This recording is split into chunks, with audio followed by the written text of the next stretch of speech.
Entonces voy a presentar a nuestra primera ponente, que es la doctora Claudia Gonzaga Jáuregui, que es investigadora en genética y genómica humana, es jefa del grupo de genómica mendeliana y salud de precisión en el Laboratorio Internacional de Investigación sobre el Genoma Humano. Ella es miembro de múltiples asociaciones internacionales, pero quiero destacar que es la presidenta de la colaborativa para enfermedades poco frecuentes en el Caribe y Latinoamérica, CEPCAL, al cual desde ya les invito a participar. Claudia, el escenario es tuyo. Gracias, Gabriela. Buenos días a todos. Gracias por estar aquí temprano. Una disculpa por la voz. Y bueno, un gusto tener esta sesión sobre enfermedades poco frecuentes en este congreso y sobre todo dándole la bienvenida a muchos colegas de toda Latinoamérica. Y bueno, yo aprovechando que Gabriela ya dio una excelente introducción al tema de este simposio, yo me voy a enfocar un poquito más específicamente en lo que estamos haciendo en México y un poquito los esfuerzos a nivel Latinoamérica con la colaborativa para enfermedades poco frecuentes. Em, Específicamente en México, ya Gabriela mencionó más o menos cuál es la prevalencia y las definiciones que se manejan en diferentes lugares del mundo. Para México, la definición es de una enfermedad rara, es aquella que afecta a menos de 5 en cada 10,000 personas, que es una aproximación a la definición de la Unión Europea de 1 en 2,000. Y esto significa que calculamos aproximadamente 10 millones de mexicanos que viven con una enfermedad rara o poco frecuente. Ya también se mencionó aproximadamente 7,000 a 8,000 enfermedades raras. Calculamos que hay alrededor de 10,000, muchas de las cuales apenas estamos encontrando y definiendo y encontrando sus causas moleculares. La mayoría de estas, aproximadamente 70%, inician en edad pediátrica. También sabemos que para más de 6,000 enfermedades, la última vez que chequé, como 6,840, sabemos la causa genética específica de estas condiciones, lo cual significa que podemos diagnosticarlas, podemos estudiarlas a través de estudios de ADN. En esta gráfica les quiero mostrar aquí en las bandas, en las barras naranjas, pueden ver el descubrimiento de genes nuevos asociados a condiciones genéticas a partir de 1986, cuando se reportaron los primeros genes asociados a enfermedades. Y en naranja vemos pues los descubrimientos por año desde entonces de genes asociados a enfermedades a través de técnicas y métodos convencionales, como por ejemplo estudios de ligamiento, estudios en organismos modelo, genes candidatos, etcétera, etcétera. Y luego, como pueden ver, a partir de 2010, que es cuando tenemos la implementación de genómica, el desarrollo e implementación de las tecnologías de captura para hacer secuenciación de exoma completo, empezamos a ver pues esta revolución que ha traído la aplicación de la genómica para estudiar las enfermedades raras y poco frecuentes. Y tenemos que aproximadamente 250 genes por año han sido reportados desde 2010 asociados a diferentes enfermedades genéticas. Entonces, en los últimos 13 años realmente hemos tenido una revolución en cómo estudiamos y cómo diagnosticamos las enfermedades raras o poco frecuentes. Y pues hace un par de años publicamos este libro que justamente trata de pues hacer esta revisión de todo el avance que hemos tenido y la contribución de la genómica para el estudio de enfermedades poco frecuentes. Entonces, ¿por qué la importancia de tener un diagnóstico molecular? Desafortunadamente en México y en muchos países de Latinoamérica existe esta percepción de que si una enfermedad es genética, pues no se puede hacer nada. y pues muchos pacientes que podrían beneficiarse de estudios moleculares no están siendo referidos adecuadamente o están teniendo acceso por diferentes razones que vamos a mencionar a pruebas moleculares. Pero es muy importante que si un paciente tiene una enfermedad de sospecha genética, se le pueda proporcionar la información que últimamente lleve a tener un diagnóstico molecular, porque esto va a permitir darles respuestas acertadas y definitivas a los pacientes y a sus familias. Gabriela mencionó lo que es la odisea diagnóstica, este camino sinuoso, tortuoso que pasan muchos pacientes y familias para poder obtener un diagnóstico adecuado después de visitar muchos especialistas, de tener muchas pruebas inconclusas. Entonces, posiblemente mediante pruebas moleculares es posible darles ya una respuesta definitiva a cuál es la causa de la enfermedad genética y qué se puede hacer al respecto. Y cuando digo qué se puede hacer, no me refiero únicamente a tratamientos. Sabemos que muchas de estas enfermedades no tienen un tratamiento actualmente aprobado o incluso en desarrollo. Sin embargo, el tener esa información y sobre todo de manera temprana permite tener intervenciones a tiempo que puedan ya sea mejorar la calidad de vida de las personas o también en muchos casos evitar sucesos adversos o intervenciones mal aconsejadas para estas enfermedades. También permite acceder a terapias efectivas desarrolladas para tratar específicamente el defecto molecular de la enfermedad, especialmente en estos tiempos donde ya estamos teniendo un gran desarrollo de terapias moleculares. Es esencial que estos pacientes tengan un diagnóstico molecular, porque incluso uno de los criterios de inclusión en muchas pruebas clínicas actualmente es tener un diagnóstico molecular donde una pérdida de función no se va a tratar de igual forma que una variante que tiene todavía función enzimática o de la proteína residual, aunque sea menor. También permite planeación para el futuro basado en la historia natural y lo que se sabe sobre estas enfermedades y dar esa información a las familias para pronóstico. Habilitar el consejo genético para las familias si deciden y quieren tener más hijos o también incluso para lo que son pruebas en cascada de otros miembros de la familia que pudieran estar afectados o tener una sospecha de la condición asociada. Y también desarrollar e implementar políticas de salud pública que se basen en las prevalencias específicas de estas enfermedades en las diferentes poblaciones. Últimamente, lo que queremos es una implementación de salud de precisión, tanto a nivel individual como a nivel de la población. Entonces, para habilitar un poco esta salud de precisión en México, en 2022 iniciamos este proyecto de secuenciación genómica de pacientes con enfermedades raras y no diagnosticadas, donde tenemos una referencia de pacientes a través de una red de colaboradores de genetistas clínicos. Algunos otros especialistas nos han contactado refiriendo pacientes donde ellos hacen la evaluación clínica. En algunos casos se les manda a hacer pues las pruebas básicas. Generalmente en México el mayor acceso es a un cariotipo para un paciente que tiene una enfermedad de sospecha genética y allí se para la investigación porque muchas familias pues no tienen los medios para cubrir pruebas más complicadas como un arreglo cromosómico de alta densidad o un panel o por supuesto pues una secuenciación de exoma o genoma completo.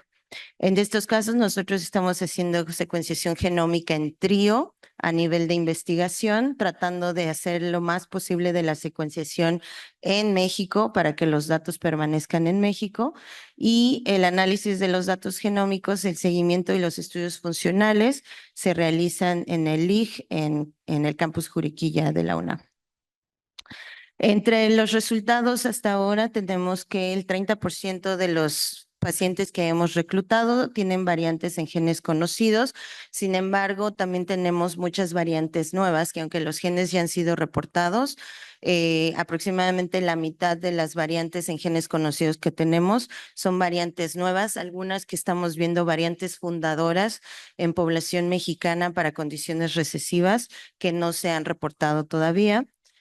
También tenemos 30% de los casos con genes candidatos que estamos estudiando, y en el caso de aquellos genes donde no podemos nosotros hacer estudios funcionales, ya sea colaborando con grupos en otros países o poniéndolos en bases de datos para encontrar otros casos adicionales. Y tenemos 40% de los casos donde no tenemos genes candidatos ni genes conocidos y que son candidatos para hacer secuenciación de genoma completo. También hacemos actividades de educación y de difusión, incluyendo el Simposio Internacional del Día de las Enfermedades Raras en el marco del Día de las Enfermedades Raras en febrero cada año, y actividades de divulgación mediante infografías y otros webinars que pueden encontrar a través de las redes sociales de la Red Mexicana de Enfermedades Raras. Ahora, yo les mencioné que en México calculamos que hay alrededor de 10 millones de pacientes. Sin embargo, la realidad es que no sabemos cuántos hay. Entonces, para atacar un poco este problema, también en 2022 iniciamos este estudio de prevalencia y necesidades de diagnóstico de pacientes con enfermedades raras y poco frecuentes en México, o para más corto, el Registro Mexicano de Enfermedades Raras, donde justamente los objetivos pues son saber cuántos pacientes hay en México que viven con una enfermedad rara, qué enfermedades estamos viendo en la población, cuáles son sus necesidades de diagnóstico, entender la odisea diagnóstica en nuestra población. La mayoría de las estadísticas que tenemos son en poblaciones de Estados Unidos, de Europa y de otros países. Entonces, entender un poquito más qué están viviendo los pacientes en México, y también cuál es el costo y los retos a nivel social, educativo, de acceso a servicios médicos que enfrentan estos pacientes. Hace un par de semanas tuvimos la publicación de los resultados del primer año de este estudio, en lo cual pueden acceder a través del código QR, y que está disponible como libre acceso, y que muy prontamente también vamos a tener en español. Ahorita la publicación salió en inglés, pero vamos a tenerla disponible también en español. Y en este primer año, entre febrero de 2022 y marzo de 2023, tuvimos 144 pacientes registrados, representando 28 de los 32 estados de la República Mexicana. Y bueno, un poco de los datos.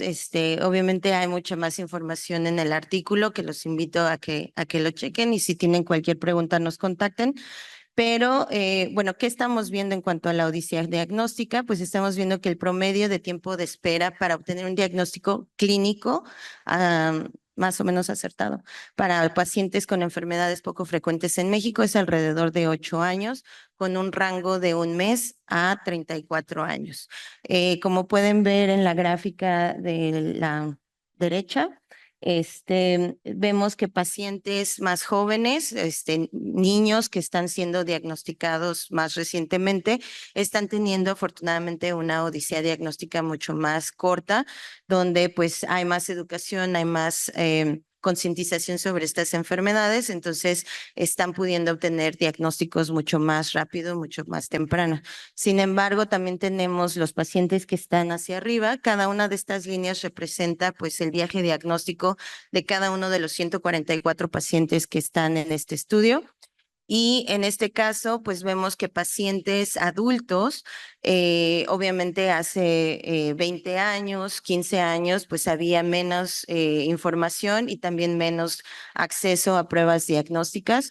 Entonces tenemos muchos pacientes adultos que pues han tenido odiseas diagnósticas muy largas, donde incluso algunos todavía después de 40 años no reciben un diagnóstico certero. También preguntamos cuántos especialistas están visitando. En promedio nos reportan 6 especialistas para obtener un diagnóstico clínico. Sin embargo, 32% de los participantes reporta haber visitado 10 especialistas o más. Y en cuanto a las enfermedades que estamos viendo reportadas, pues en primer lugar tenemos condiciones neurológicas, en segundo lugar condiciones inmunes, y en tercer lugar condiciones que afectan múltiples sistemas. Y estas son las condiciones que están capturadas dentro de los datos de este primer año del registro. Ahora, en cuanto al acceso a diagnóstico molecular, les preguntamos a los pacientes si en algún momento alguno de sus especialistas les había informado, comentado que su enfermedad podía ser de origen genético y tenemos un reporte de 71.5% de los pacientes diciendo que sí, alguien en algún momento les ha dicho que su enfermedad puede ser genética. Sin embargo, solo 39.5% ha sido referido a un genetista, solo 27% ha tenido pruebas moleculares y solo 17.36% cuenta con un diagnóstico molecular. Entonces, sabemos que hay un problema de referencia. Sabemos que muchos especialistas están detectando estas condiciones como genéticas, sin embargo, no los están refiriendo para el seguimiento adecuado. También preguntamos sobre costos. Solo 14% de los pacientes en este estudio han tenido alguna prueba de secuenciación, principalmente de exoma, y todos ellos reportan que pues son tecnologías caras y que las han tenido que pagar ellos, que también es uno de los principales retos para acceder a esto.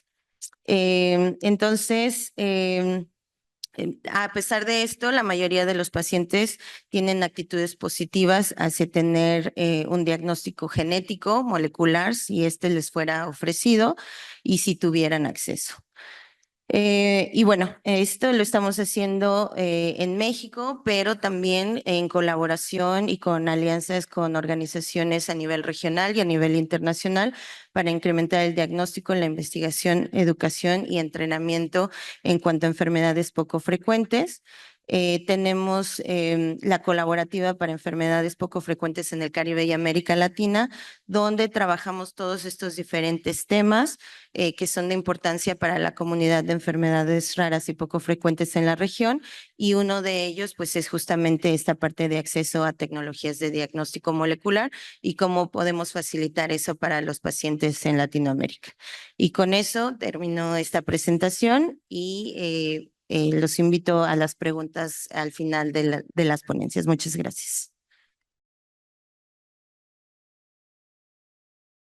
Nuestra segunda expositora es la doctora Vanessa Romero, quien es doctora en medicina y tiene también un doctorado en genética humana de la Graduate University for Advanced Studies en Japón. Actualmente ella es profesora e investigadora en la Universidad de San Francisco de Quito, donde ella se enfoca en errores innatos del metabolismo y genética de poblaciones. Dentro de sus trabajos destacados están aquellos que tienen que ver con fenilcetonuria y también con síndrome de Sotos, y también ella ha colaborado en importantes investigaciones sobre la diversidad genética en poblaciones indígenas. Doctora Romero.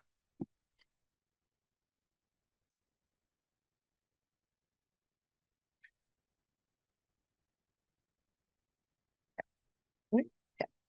Buenos días con todos.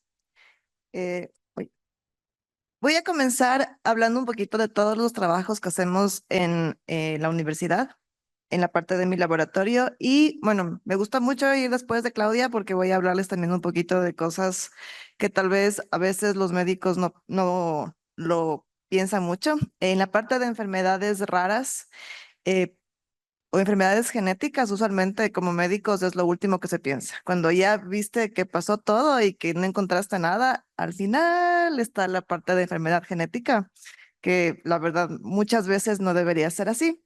Aquí estoy presentando uno de nuestros de los proyectos que se llama Condiciones genéticas sin diagnóstico, en los cuales nosotros evaluamos a los pacientes y les ayudamos con la parte de la secuenciación de exoma, que como mencionaba Claudia, es muy caro todavía en Ecuador.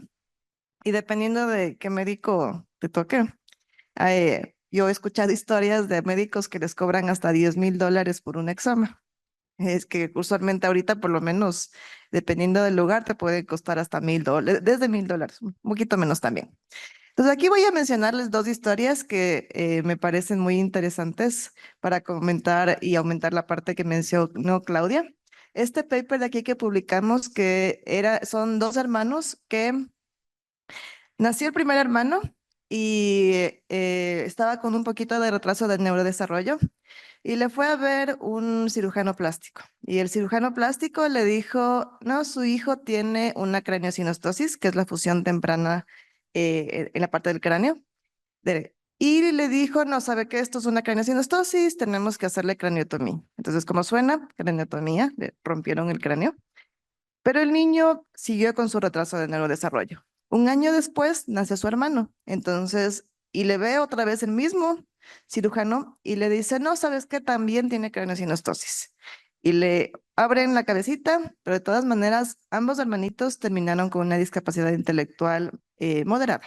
Esa también es una historia muy chistosa porque a pesar de tener una discapacidad intelectual moderada, les gustaba manejar y se robaban las llaves del carro y le prendían el carro y se chocaron 2 veces contra el parqueadero. Entonces, sí tienen su discapacidad intelectual, pero podían poner la cosita de la alarma y prender el carro. Pero bueno, es una cosa muy diferente.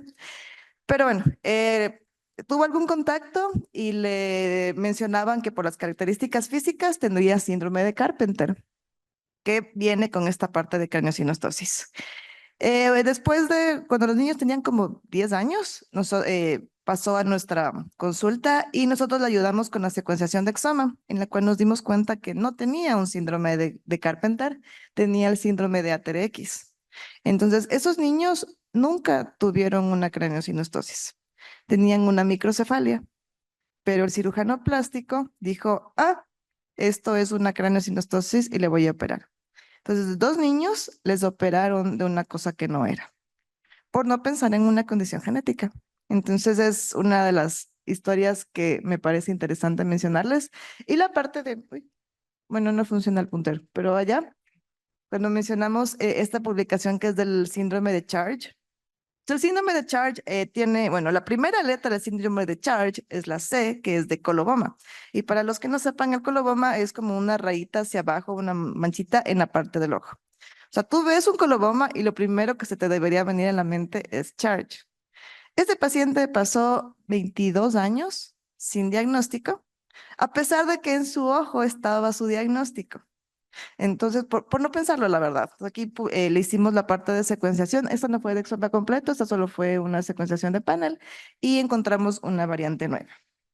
Entonces, este es el que nosotros realizamos con pacientes que sabemos, primero que tienen bajos recursos y han pasado por varios genetistas o varios médicos y que tienen un potencial de tener alguna afectación genética. Y de ahí voy a pasar solo mencionándoles el resto de proyectos que tenemos. Hoy, como había mencionado en el título de mi presentación, voy a hablar sobre fenilcetonuria y enfermedad de Wilson, pero también estamos trabajando en fibrosis quística, acidemias propiónicas y mucopolisacaridosis.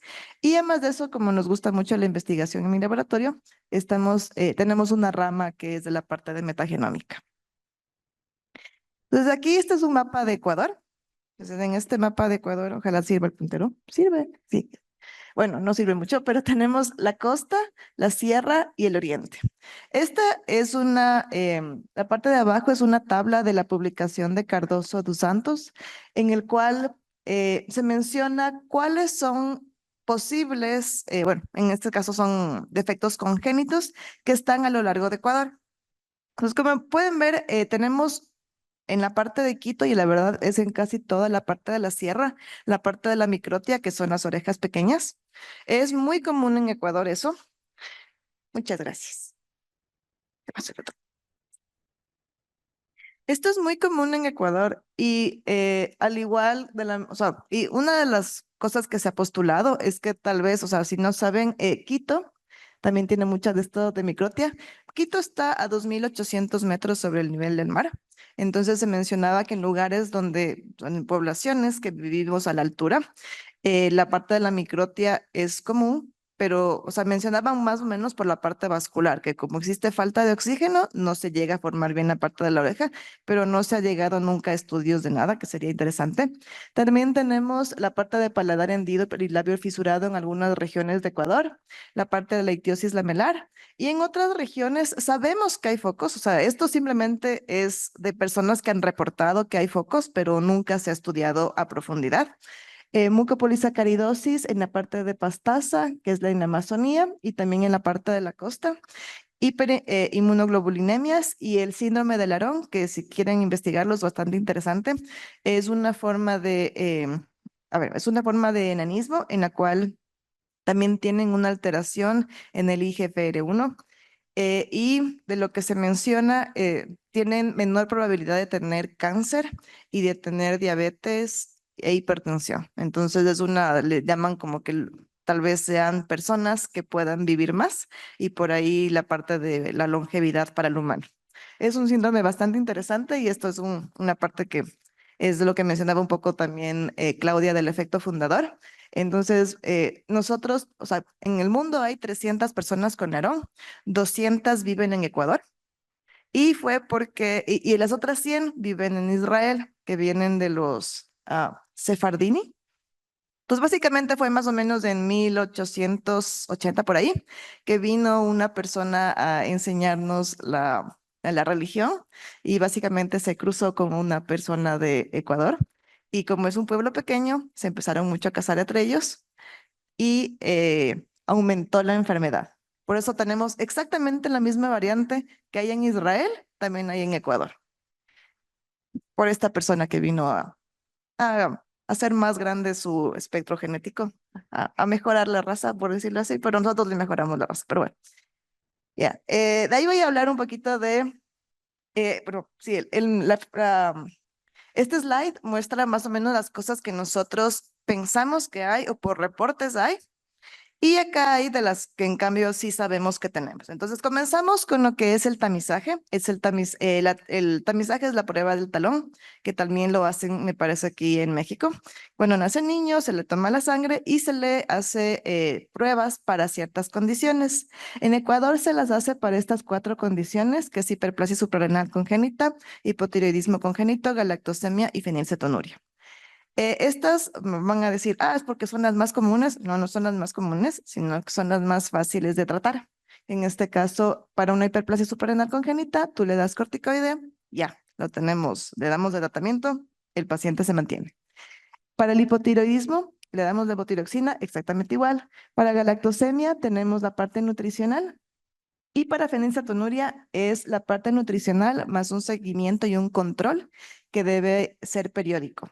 Y aquí les puse esta mención de que a pesar de que el tamizaje comenzó en el 2012, eh, como pasa mucho en países en vías de desarrollo, aquí no planearon cómo hacer la parte del seguimiento ni del tratamiento. Entonces se les diagnosticaba a los niños con fenilcetonuria y era, ok, muchas gracias, usted verá cómo se les trata.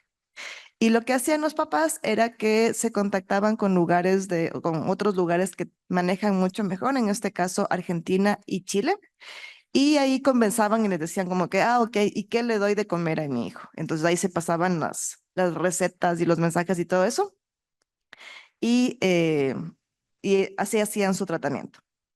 Entonces, este es un paper que es de mi colaborador Juan Carlos Pozo, en el que se ve cuántas personas tienen estas condiciones.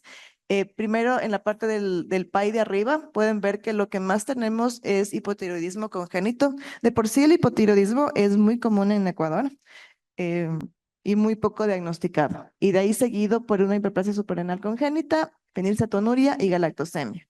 Y aquí en Ecuador están las provincias en las cuales es más común tener estas condiciones en color rojo. Como ven, es mucho en la parte de la Amazonía. Y acá para que tengan en cuenta para un poquito después, que es la parte de Cotopaxi, que está en la sierra. La fenilcetonuria, para aquellos que no sepan, es esta enfermedad en la cual tenemos el aminoácido que es la fenilalanina y que pasa a ser tirosina por la enzima la fenilalanina hidroxilasa.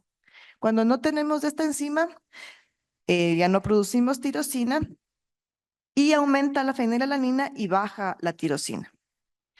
¿Por qué esto es importante? Porque el aumento de la fenilalanina y la falta de la tirosina causa ciertas condiciones en las personas.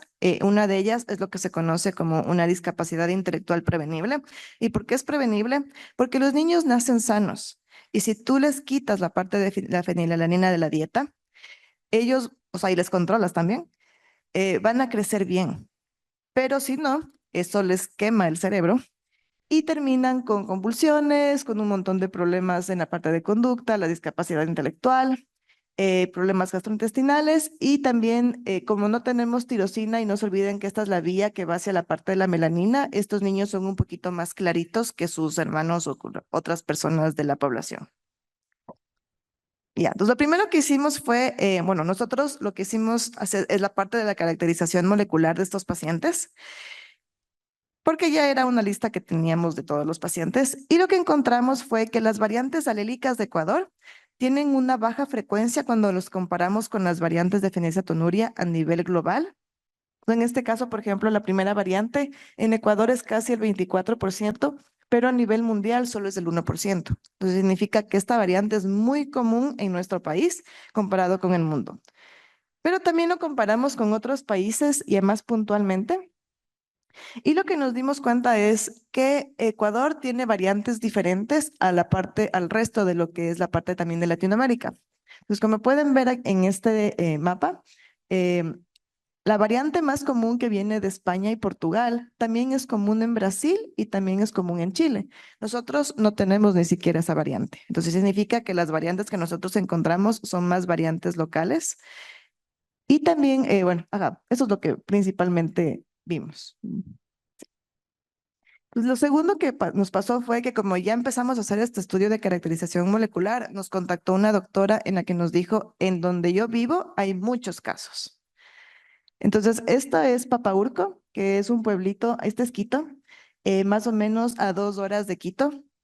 Y en este lugar habían 11 casos en 8,000.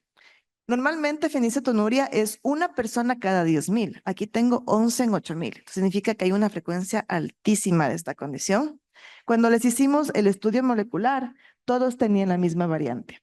Eso significa que esta es una zona de hotspot. Significa que aquí tenemos que actuar porque van a seguir naciendo muchos niños con esta condición.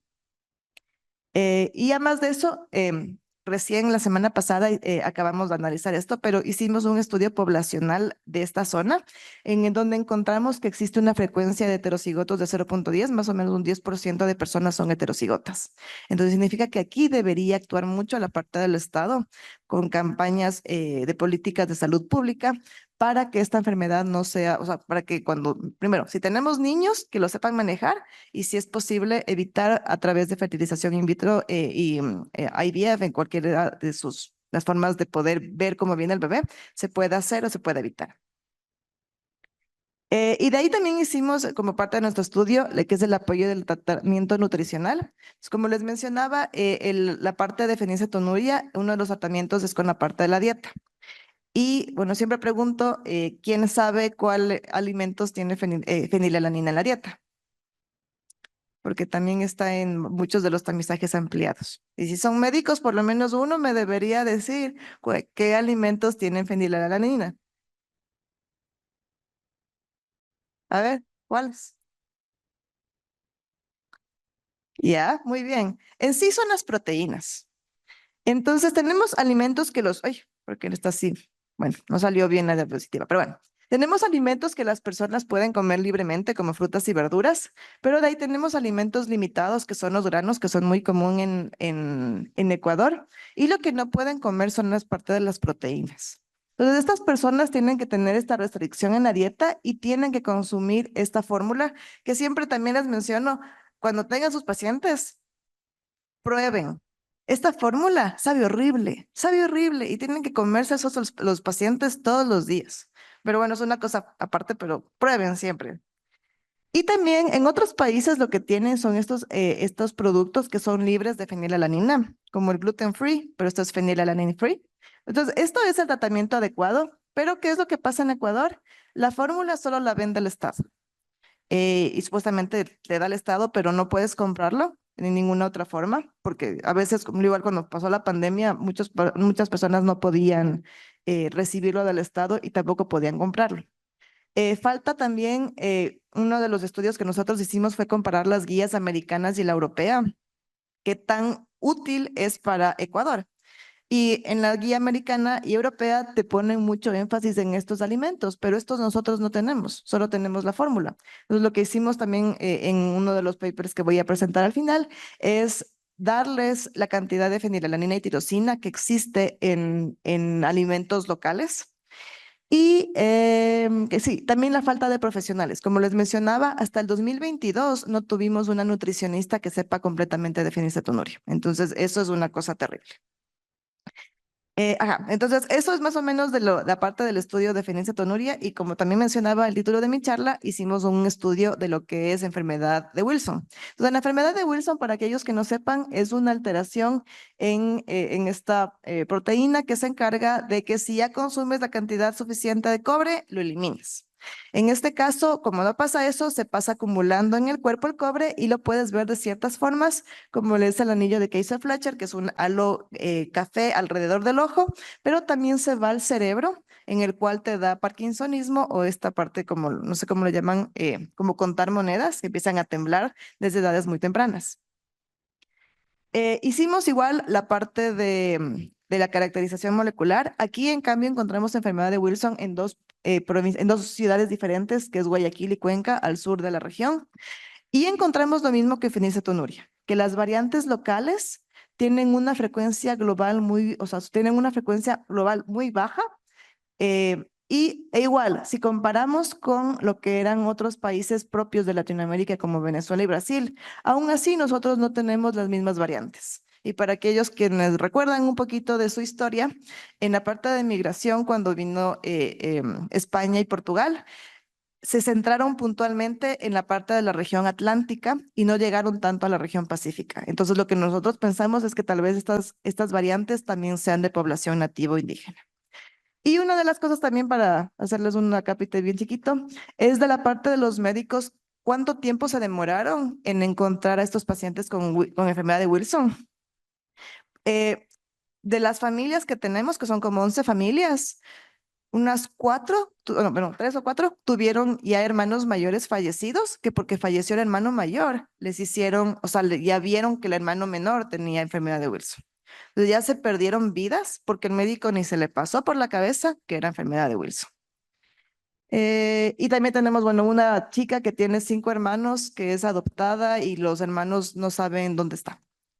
Estas son, bueno, las conclusiones que ya vimos un poquito de la parte de la presencia de estas condiciones en Ecuador y que es bueno para que los médicos sepan que existen y que se pueda por lo menos pensar en un diagnóstico. Y solo aquí para agradecer a mi equipo, a mi laboratorio y las publicaciones que mencioné. Muchas gracias.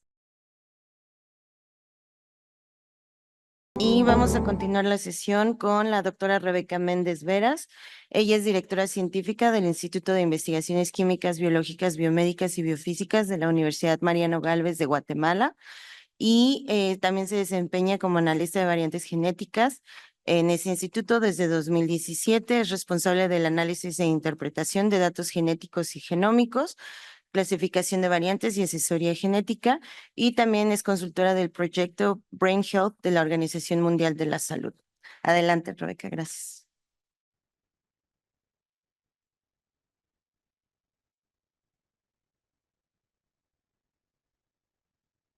Buenos días a todos. Muchas gracias por estar acá acompañándonos en este simposio. Yo les voy a hablar un poquito de toda la parte genética que hacemos en Guatemala, pero lo vamos a abarcar desde otro punto de vista. Va a ser un poquito menos técnico, tal vez, y vamos a tocar algo que es de suma importancia para todos los que estamos involucrados en diagnóstico y sobre todo en el de enfermedades raras. Me voy a enfocar un poco más dentro del proceso diagnóstico de las enfermedades raras. Sabemos que hay diferentes actores, ¿verdad? Diferentes personajes. Me voy a centrar en la parte del laboratorio y de los analistas de laboratorio. Voy a agarrar un poquito también al médico, ¿verdad? Y a la persona que está en contacto con el paciente, porque vamos a tocar los aspectos éticos. Y solo para pues, tres aspectos importantes, vamos a hablar del contexto, el proceso y de los resultados, y aquí es donde vamos a platicar de la ética. Bueno, Guatemala, cordialmente invitados todos, está muy cerca, entonces por favor, está más cerca Guatemala de México que muchas ciudades del propio México en sí, entonces los invitamos a que lleguen a conocernos. En esto no voy a ahondar mucho porque realmente la situación de Guatemala es muy parecida a muchas de los otros países de Latinoamérica y aquí pues todos estamos representados. No se trata de que lloremos nuestras desgracias juntos, ¿verdad? Sino que más o menos sepamos de que todos estamos en la lucha tratando de hacer lo que podemos, y solo quiero enfatizar dos detalles acá. Uno es el hecho de que tenemos varios grupos étnicos en Guatemala, 4 son los más importantes, y 22 lenguas, ¿verdad? O idiomas mayas. Entonces, esto es hablado por una gran mayoría de la población. Sin embargo, es un grupo de la población que está bastante desatendido, porque ninguno de nosotros habla 22 idiomas, ¿verdad? Y mucho menos idiomas que son algunos hasta muy, muy, muy restringidos, ¿verdad? Solo también para contarles, pues somos campeones en Guatemala de muchas cosas no positivas. Todo lo negativo ustedes pueden pensar, ahí Guatemala es campeón, ¿verdad? Entonces tenemos altos índices de analfabetismo, altos índices de desnutrición, y no se los estoy presumiendo, ¿verdad? Esto no es algo que yo diga con mucho orgullo, sino que solamente para que entiendan el contexto dentro del cual tenemos que estar trabajando todo el tiempo, solo para que sepamos, ¿verdad? Esto al final pues nos coloca a las personas que trabajamos en laboratorio en posturas bastante difíciles, ¿verdad? Porque cuando nosotros estamos ofreciendo este tipo de pruebas, que de por sí todas las pruebas de secuenciación genética son caras, ¿cómo realmente podemos nosotros llegar a los pacientes y ver que ellos tengan pues una buena recepción también de lo que estamos nosotros ofreciendo? Aquí les quería presentar un paper que me gustó mucho, porque me ayudó también a entender por qué teníamos muchas veces esa resistencia en la población para las pruebas genéticas. Y esto pasa en todos lados, ¿verdad? Primero estamos hablando un idioma que no, para empezar, ni siquiera los mismos médicos, como decía la doctora Vanessa, que no pensamos en genética a la primera, es lo último en lo que se piensa. Dentro de la población, eso juega otro papel. Y en nuestros pueblos, esto incluso tiene más relevancia. Este término genéticofobia, ¿verdad? También es muy, muy, muy fuerte, pero realmente es algo que sí existe. Tenemos como, generalmente a lo que desconocemos le tenemos miedo, a lo diferente siempre lo vamos a estigmatizar. Entonces, en este caso, sucede también, y les quiero contar un poquito del caso de Guatemala. Tuvimos también nuestro propio Tuskegee, así se llama, ¿verdad? Pues hace ya varias décadas, los 50, 60, 70, fueron varios años en el que se hicieron también investigaciones en pues, pacientes de poblaciones vulnerables, ¿verdad? Trabajadoras sexuales, niños con discapacidades, que también estaban pues huérfanos, y creo que también los otros eran los privados de libertad, y también pues personal militar. La estrategia fue la siguiente, pues infectarlos de sífilis literalmente y de otras enfermedades de transmisión sexual para poder estudiar todo el proceso de la enfermedad. Sin embargo, pues esto no es tan conocido, ¿verdad? No sé si ustedes lo conocían, ¿verdad? Pero es algo que sucedió. Fue hasta 2010 que salió a la luz, ¿verdad? Y fue gracias a una reportera estadounidense que pues lo destapó, se hizo un escándalo en el país que obviamente ahorita ya se les olvidó a todos, ¿verdad? Eso fue lo que pasó. Ha sido triste porque las personas que estaban en ese momento pues eran niños, son ahora pues ya personas de la tercera edad, que siguen esperando la recompensa que el Estado les prometió cuando salió esto a la luz. Y pues ahí lamentablemente siguen esperando porque no se tomó ninguna acción. Sin embargo, en muchos de estos niños que en su momento fueron infectados en los orfanatos, están en el interior del país, y esto pues es algo que se ha ido divulgando alrededor de la población. Entonces, sí genera resistencia a muchos de los sistemas de salud, sobre todo el sistema de salud oficial, y pues la mayoría de la población de estos lugares es más abierta a los sistemas tradicionales de salud. Sin embargo, sería interesante cómo combinar la parte genética con estos sistemas, ¿verdad? Eso es un reto muy grande, pero es mucho de lo que nosotros tenemos que, pues, con lo que nos tenemos que enfrentar también como analistas en el laboratorio, ¿verdad? Entonces, solo les quería compartir eso. En cuanto al proceso, pues comentarles que realmente el laboratorio está involucrado en toda la odisea genética, ¿verdad? O sea, en toda la parte de la odisea, realmente el papel del laboratorio es clave. Siempre como terminamos los informes, ¿verdad? Quienes hacemos informes de estos análisis, pues se tiene que terminar con esta frase, ¿verdad? Esto es solo una herramienta para ayudar al clínico en su proceso, pero es una herramienta que realmente le da mucha luz si la saben utilizar, ¿verdad? Nunca una prueba genética se puede tomar tan determinante, ¿verdad? Sino que es siempre el clínico el que toma la decisión, integrando pues todo el resto de factores que participan en el diagnóstico, ¿verdad? Pues comentarles nada más entonces que en Guatemala, en el laboratorio en el que estamos, en la Universidad Mariano Gálvez, pues hacemos exoma clínico, ¿verdad? Ya hemos atendido 50 más o menos, a pesar de todo, de todas las dificultades. Yo suena poquito 50, pero créanme que ha sido literalmente una odisea lograrlo. 5, 6, 7 años creo yo que hemos logrado eso. Y pues solo de la mayoría de casos que tenemos, ay, perdón. Ay, ya me fui. Ya terminé. ¿Cómo me voy? ¿Ya terminé? No se me corre. Perdón. Sí, ya terminé. Gracias. No son bromas. No logro regresar. Bueno, solo comentarles la mayoría de casos que tenemos, ¿verdad? Que pues aquí está. No es para que entremos a detalle, pero tenemos generalmente la mayoría de patologías que hemos diagnosticado ha sido del neurodesarrollo, ¿verdad? Y neurodegenerativas. Ahora hablando de los aspectos éticos, que eso realmente es el tema de la charla, ya les puse un poquito de contexto y el proceso. Realmente cuando estamos hablando de diagnóstico de enfermedades raras, la parte ética está involucrada en todos lados, ¿verdad? Lo que sí es importante, este artículo solo lo traje para que lo vean, no para que lean, obviamente, ¿verdad? Porque está todo pues hecho una maraña, pero la idea es que entendamos que este es un review bastante bueno que sintetizó muchos de los aspectos de ética que se tratan en el diagnóstico de enfermedades raras, y ellos identificaron todos estos puntos de pues donde realmente la gente ha reportado, ¿verdad? Que hay problemas. Yo les voy a hablar solo de 3 aspectos en general que creo que están muy involucrados con la parte de diagnóstico y, como les decía, con los que tenemos que atender a estos pacientes. Y es la interpretación, la incertidumbre y la injusticia.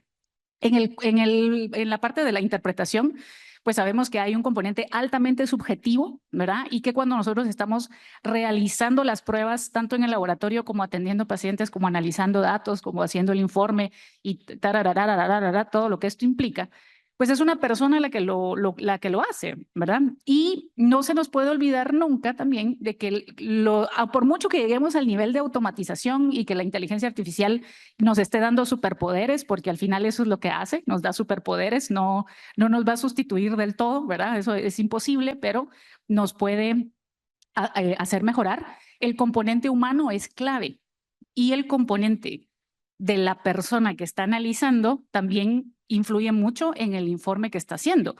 Muchos de ustedes pues son estudiantes, pues otros ya profesionales, están ejerciendo, la mayoría pues ya estamos ejerciendo nuestra profesión.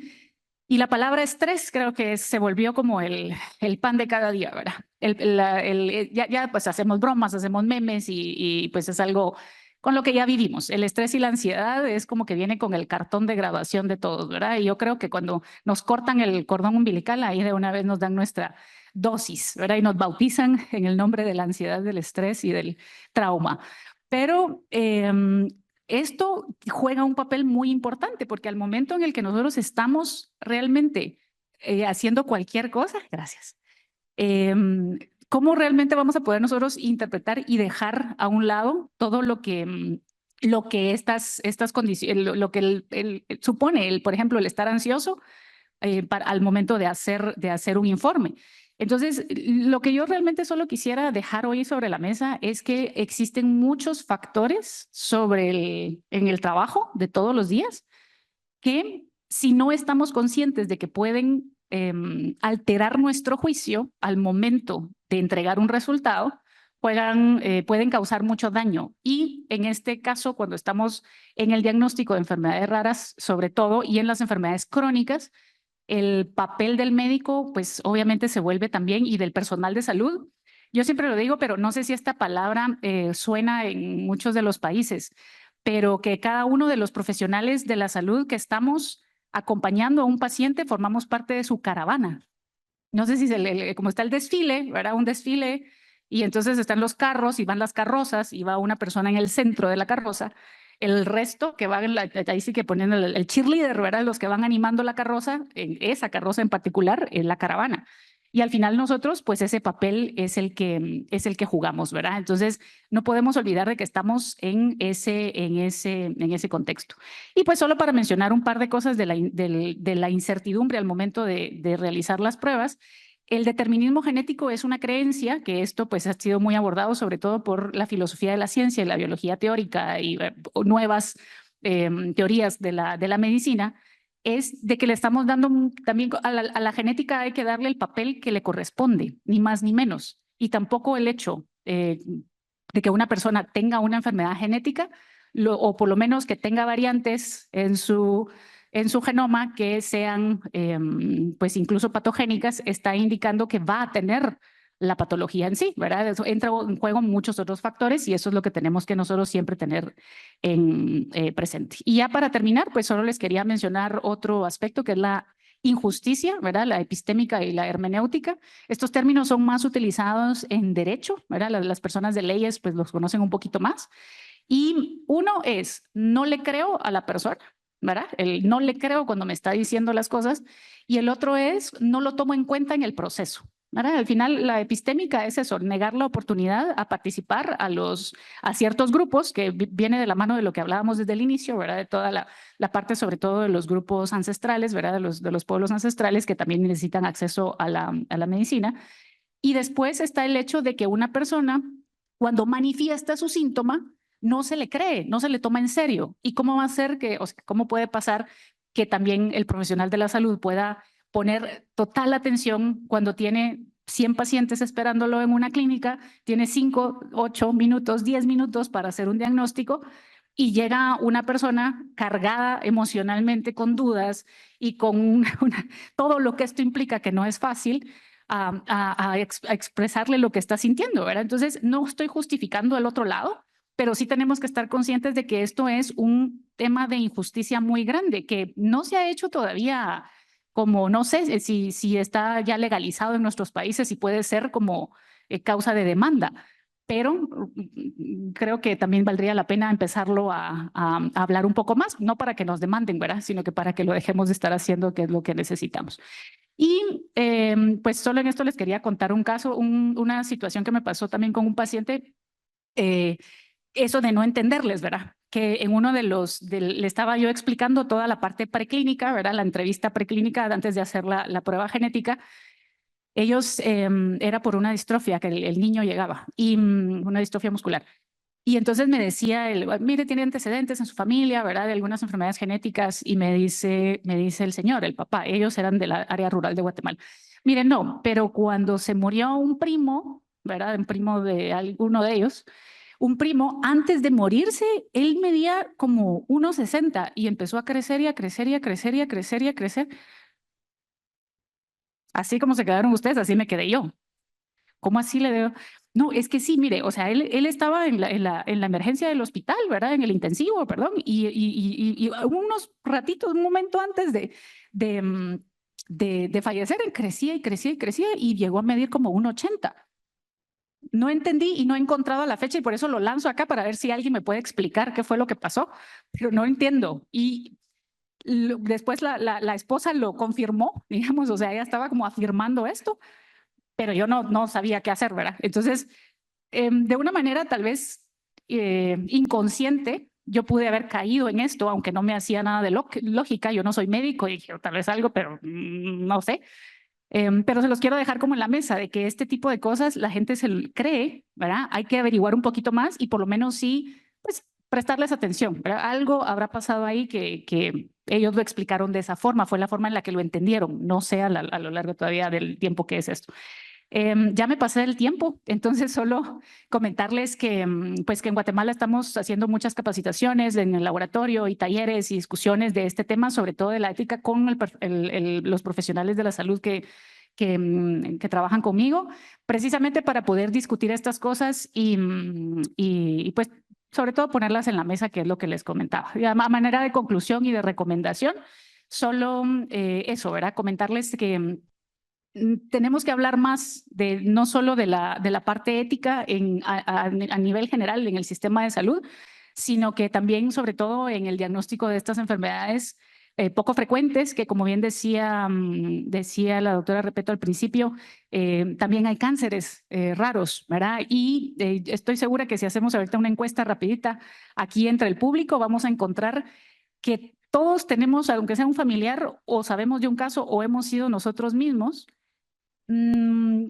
como receptores de algún comentario que haya sido poco sensible, poco empático, desacertado, y que sobre todo haya caído en este tipo de injusticias, ¿verdad? Entonces, lo único que yo les pediría es no seamos nosotros quienes los emitan.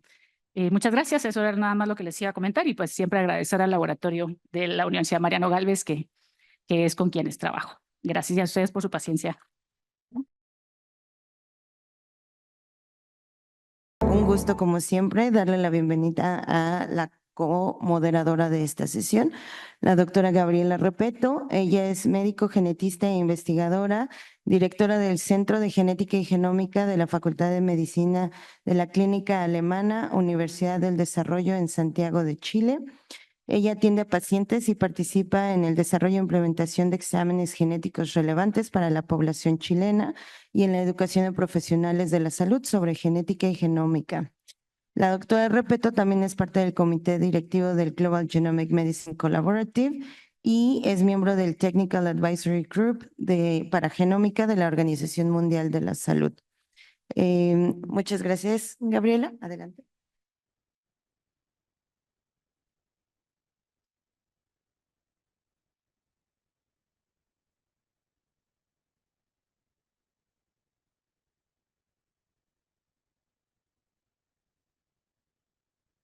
Muchas gracias, Claudia. Moviéndonos en este tema de cómo reducir brechas de diagnóstico para las personas con enfermedades raras o poco frecuentes, quiero contarles de trabajo que hemos estado realizando en nuestro equipo en Chile desde hace ya 4 años, que es lo que llamamos el modelo híbrido de diagnóstico genómico. Antes de partir entonces sobre el programa, algunas cifras sobre Chile. Tenemos nosotros cerca de 20 millones de habitantes, un ingreso per cápita que según los cánones del Banco Mundial nos pone en los países de altos ingresos, pero tal como sucede en muchos países de la región, la verdad es que la desigualdad es muy grande y los promedios esconden ciertas realidades que no son tan óptimas. Estos también son gráficos del Banco Mundial que reflejan algunas cifras relevantes de resultados de salud en Chile, donde tenemos un sistema mixto, público, privado y de las Fuerzas Armadas. Entonces, seguramente no se ve mucho, pero en azul están los datos de Chile sobre expectativa de vida al nacer comparados con Latinoamérica en verde y el promedio mundial en morado, parece, donde tenemos una de las expectativas de vida más altas del mundo, sobre 80 años. También en cuanto a mortalidad infantil, aquí Chile en rojo, Latinoamérica en verde, el mundo en lila, y nuestra mortalidad infantil, ¿cierto?, ha estado en torno a 5 cada 1000 recién nacidos vivos desde hace varios años. Una buena parte todavía son complicaciones de la prematurez, que eso ha ido también reduciéndose, pero en este momento es la segunda causa, pero seguramente va a pasar la primera, lo que tiene que ver con anomalías congénitas, que como ustedes saben, muchas de ellas se pueden presentar en contexto de enfermedades raras o poco frecuentes. Y también podemos decir que tenemos un alto gasto en salud per cápita también en comparación con el mundo y Latinoamérica. Pero pese a esas buenas cifras, la verdad es que la realidad de la medicina genómica, ¿cierto?, todavía está muy en pañales. Tenemos nosotros pesquisa neonatal que es universal desde los años 90, y que en este momento incluyen fenilcetonuria, hipotiroidismo e hipoacusia congénita, y solamente eso, pese a que otros países de la región han ido avanzando a pesquisas más amplias. Ha habido varios pilotos de pesquisa neonatal ampliada que incluyen otros errores innatos del metabolismo, fibrosis quística e hiperplasia suprarrenal congénita. Sin embargo, esto todavía no tiene cobertura estatal, ¿cierto? Por lo tanto, no es universal y es solamente accesible a quienes puedan pagar de su bolsillo, o sea, está fundamentalmente focalizado en el sistema privado, ¿cierto? Perpetuando una serie de inequidades. El proyecto de pesquisa neonatal ampliada se ha presentado al Ministerio de Hacienda para aprobación financiera de hace los últimos 3 años y no ha pasado. Este año estamos ahora en discusión presupuestaria en el Congreso, así que esperamos que esta, la cuarta sea la vencida. Y también ya cuando las personas necesitan algún examen diagnóstico, ¿cierto? Nuestro sistema público, el Fondo Nacional de Salud, que también es lo que utilizan el sistema privado como piso, cubre solamente 16 exámenes, fundamentalmente cariotipo en distintos tejidos, FISH, algunas enfermedades en particular, secuenciación Sanger de un solo gen, MLPA también limitado. Entonces, esto es un abanico muy pobre, sobre todo comparado de nuevo, con otros estándares de salud en el país. Entonces, consideraríamos que en términos de medicina genómica, Chile es aún un país emergente, ¿cierto? Y en el ámbito clínico, esto se debe a que hay pocos profesionales capacitados, tenemos limitaciones de equipamiento, ya hemos discutido en este congreso, ¿cierto?, sobre lo más caro que son los equipos en Chile o en Latinoamérica en general, compartido con otros países del norte global. Como ya les describí, financiamiento por los servicios de salud, y eso significa que hay volúmenes bajos de exámenes y eso perpetúa estos ciclos de costos elevados y bajo acceso. Y eso significa en la práctica que los pacientes no pueden tener acceso a estos exámenes, causando grandes frustraciones a ellos y también a los equipos de salud, o que los exámenes se van al extranjero. Estamos acostumbrados al término de ciencia de helicóptero, yo lo llamo esto diagnóstico por courier, y hemos hecho de todos los exámenes que se van a realizar fuera de Chile, que son alrededor de 4.000 a 5.000 más o menos en encuestas informales que he realizado a las oficinas que envían estos exámenes, fundamentalmente paneles y exomas, que son o pagados de nuevo de bolsillo por los pacientes que lo pueden hacer, o en algunas circunstancias los hospitales cubren a través de lo que se llaman los fondos extraordinarios que se asignan a los hospitales, pero que habitualmente, o sea, se asignan anualmente y que habitualmente en septiembre ya se han acabado, de tal manera que los pacientes que debutan en el último trimestre del año muchas veces no tienen acceso a estas ayudas adicionales. Entonces, dado este escenario, diciendo nosotros, yo creo que en Chile podemos hacer diagnóstico molecular y tenemos que demostrar que lo podemos hacer. Y por esa razón nosotros armamos este proyecto que se llama Deciphered, que significa Decoding Complex Inherited Phenotypes in Rare Disorders, y de nuevo con el objetivo de ver la implementación de análisis genómico, pero también de evaluar los efectos en los pacientes, porque una tasa de diagnóstico no es suficiente para la autoridad, ¿cierto?, para decidir cobertura o no. Y lo hicimos en este modelo híbrido que describiré en la siguiente diapositiva.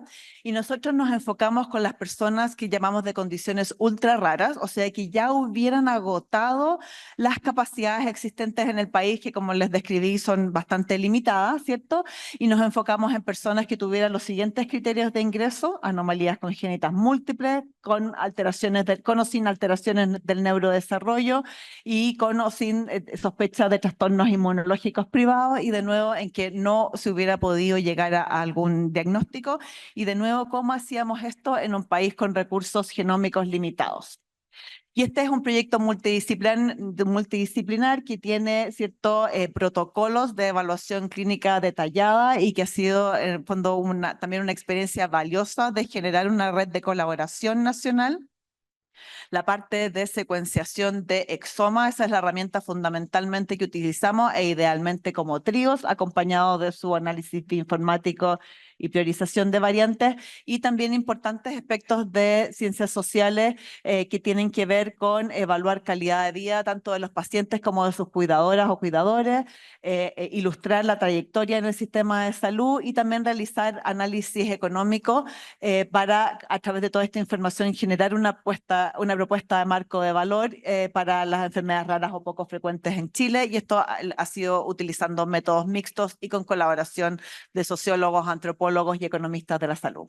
Y por situación de tiempo, ¿cierto?, nos vamos a enfocar esencialmente en la parte molecular. ¿Qué es lo que llamamos el modelo híbrido? Quiere decir que hay una parte de estos estudios que se realizan localmente, o sea, toda la evaluación clínica, pero por razones de costo y disponibilidad, la parte de secuenciación propiamente tal es comprada como servicio en el extranjero, y hemos usado al menos un par de proveedores distintos, pero en lugar de recibir el informe y no recibir ningún dato, nosotros pedimos los datos crudos. Eso es el servicio que nosotros compramos para realizar los análisis, que también utilizamos en parte plataformas comerciales existentes que tienen la gracia de que, si bien es un costo adicional, la verdad es que nos ahorran bastante tiempo, pero sin duda hacemos uso de los generosos recursos gratuitos que la comunidad genética tiene a nuestra disposición.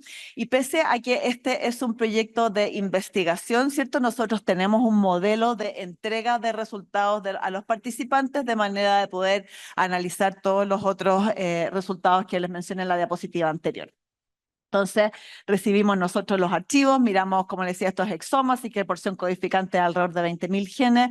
La parte de llamado y anotación de variantes es automatizada, ¿cierto? Y después de eso, nosotros tenemos un protocolo de filtrado que hemos ido mejorando con el tiempo, pero que tiene los patrones habituales, ¿cierto?, de calidad, frecuencia, impacto y finalmente de asociación con fenotipo. Y nos quedamos con un número limitado, entonces, de variantes candidatas que nosotros después analizamos de manera manual en un equipo multidisciplinario que incluye clínicos, científicos de laboratorio y bioinformáticos. Entonces también hemos tratado de armar como una estructura que nos reduzca los sesgos de confirmación, que es una tendencia muy natural en los seres humanos, que yo encuentro una variante en un gen que parece sospechoso e inmediatamente le asigno patogenicidad. Sin embargo, nosotros hemos tratado de estructurar esto de manera tal de protocolizarlo y también después poder transferirlo. Entonces, si tenemos variantes candidatas, ¿cierto?, y si el gen coincide con el fenotipo y la variante es predicha como patogénica o probablemente patogénica, nosotros lo consideramos eso como un hallazgo informativo categórico, pero si la variante es de significado incierto, lo calificamos aún como sospechoso. Y si encontramos una variante que se ve fea, como decimos nosotros en el equipo, que habitualmente es un cojón de términos, es de novo o hay herencia recesiva, pero es un gen que todavía no tiene una enfermedad asociada, ¿cierto? Nosotros, para fines de los pacientes, lo consideramos como un resultado no informativo, pero como fines de nuestra investigación, ¿cierto?, consideramos que esto puede ser un gen candidato de un nuevo fenotipo, y ahí para algunas condiciones, sobre todo las del sistema inmune, tenemos capacidades locales para estudios funcionales, y las que no las subimos a GeneMatcher, y la verdad es que a través, como digo, el Tinder de la genómica, y hemos encontrado ya y colaborado con la identificación de unos 4 o 5 genes, ¿cierto? Y también hay pacientes en los que no encontramos nada, la verdad, sospechoso, y eso lo llamamos no informativo. Entonces, ¿qué les puedo compartir como resultados? A la fecha tenemos, esto es el data freeze de julio, 170 participantes, de los cuales 135 ya han completado su evaluación, casi la mitad hombres y mujeres. La edad promedio de ingreso alrededor de 8 años. Todas estas personas tienen condiciones congénitas, así que eso ha sido el largo de su odisea diagnóstica, ¿cierto? Pero tal como contó Claudia, también tenemos personas que tienen más de 50 años y llevan todo ese tiempo sin encontrar un diagnóstico. 72% del sistema público, esa es una proporción un poquito menor que la habitual en Chile, que es cercano al 82%, y pese a que hemos hecho mucho esfuerzo por lograr participación regional, la verdad es que la mayoría de nuestros participantes vienen de la región metropolitana de Santiago, donde vive alrededor del 50-60% de la población, así que tenemos ahí un poco de sobrerepresentación. De nuevo, aquí está un mapa de Chile con sus 16 regiones y las que tienen un círculo marcado al lado son aquellas de los cuales hemos recibido pacientes participantes junto con sus clínicos y la mayor porción viene de la región metropolitana, pero al menos en las regiones centrales, ¿cierto? Hemos logrado generar contactos de participación. Con respecto a los criterios de ingreso, entonces la mayoría de nuestros participantes tienen la combinación de anomalías congénitas con alteraciones del neurodesarrollo, ¿cierto? Y los otros se distribuyen de la manera en que está graficado en esta figura. Y de estas primeras 135 familias hemos logrado encontrar un diagnóstico para 47%, pero además o sea, los que nosotros hemos calificado como informativos, ya sea categórico o sospechoso, lo voy a desglosar en una siguiente diapositiva, pero además de eso hemos tenido otras ganancias, ¿cierto? Uno es la colaboración con la identificación de nuevos genes asociados a enfermedad y también hemos podido, junto con otros investigadores en nuestro equipo en la Facultad de Medicina, generar una base de datos de variación exómica en población chilena que para nosotros ha sido de una utilidad increíble, ¿cierto?, para filtrar variantes, porque como ustedes saben, la mayoría de las razones por las cuales una variante es clasificada como VUS es porque no está en una base de datos. Y eso nos ha permitido filtrar un montón de nuestros hallazgos de variantes que no están en NOMAD, por ejemplo, y que tienen una frecuencia en Chile de 3, 5, 10% incluso. Con respecto a las variantes, entonces, como les decía, 47% hemos encontrado algo, de los cuales 64% de los informativos tienen un hallazgo categórico, pero esto corresponde más o menos al 30% de todos los pacientes que han ingresado al estudio. VUS en alrededor de un tercio del total, o sea, alrededor de un 20%, perdón, un tercio de los hallazgos, pero alrededor de un 20% del total. Y también tenemos una categoría de hallazgos parciales en condiciones en que son recesivas y hemos encontrado una variante patogénica o probablemente patogénica en un alelo, pero no la segunda.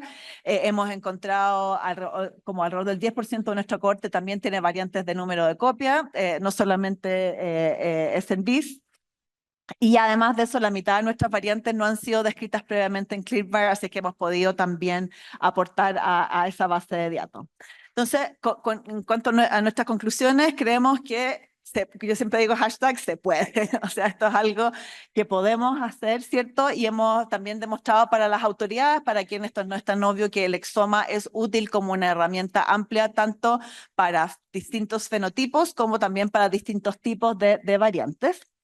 En segundo lugar, que este modelo híbrido, o sea, de análisis clínico local, secuenciación en el extranjero, análisis informático y priorización de variantes local, puede ser una buena estrategia transitoria para implementar diagnóstico genómico y nos ha servido enormemente para levantar tanto capacidades de análisis clínico como para capacidades de análisis informático.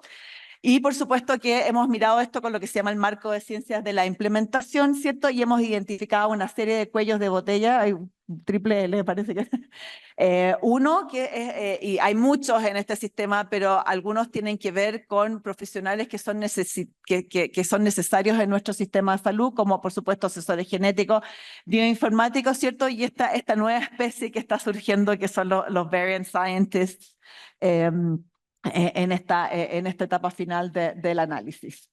¿Cuáles son nuestros pasos siguientes? Nosotros ahora queremos pasar de nuestro sistema de investigación a uno de traspaso de esto a un laboratorio clínico. Yo siempre digo, una de las medidas de éxito de este programa es que un paciente que necesita un exoma no se lo tenga que hacer en un proyecto de investigación, sino que pueda recibir el servicio con de calidad de la cobertura y oportunidad que requiere.